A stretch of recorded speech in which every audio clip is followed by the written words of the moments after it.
कामाठीपुरा परिसराचा आता पूर्णपणे चेहरा बदलणार असल्याची माहिती समोर येते। दरम्यान म्हाडाकडून मोठा पुनर्विकास प्रकल्प या ठिकाणी राबवला जाणार आहे।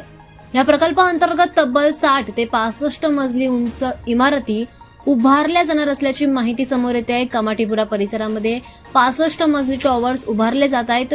सुमारे 34 एकर क्षेत्रावर हा प्रकल्प आता राबवला जातोय। सध्या इथे 943 जीर्ण इमारती आहेत, 6625 निवासी युनिट्स आणि 1376 व्यावसायिक युनिट्स आणि एकूण जवळपास 8000 रहिवाशांचं या ठिकाणी पुनर्वसन होणार आहे।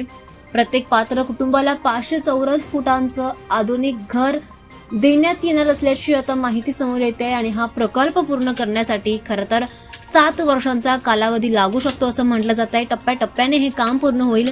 दिवाळीनंतर हे काम सुरू होण्याची शक्यता व्यक्त केली जाते। विकासकांना LOA देखील देण्यात आलाय।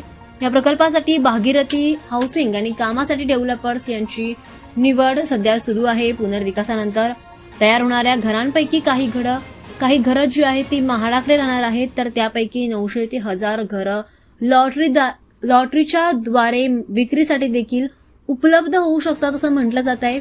कामाठीपुरा हा मुंबईतील अत्यंत जुना आणि दाट वस्तीचा भाग आहे आणि त्यामुळेच अनेक इमारती 100 वर्षांपेक्षा अधिक जुन्या आणि धोकादायक स्थितीमध्ये आहेत आणि त्यामुळेच हा पुनर्विकास प्रकल्प अत्यंत महत्त्वाचा मानला जातोय। खरं तर कामाठीपुराचा पूर्णपणे आता चेहरा बदलून आधुनिक, सुरक्षित आणि उंच इमारतींचा परिसर या ठिकाणी बनणार आहे। त्यामुळे हजारो कुटुंबांना चांगल्या घरात राहण्याची संधी मिळणार आहे।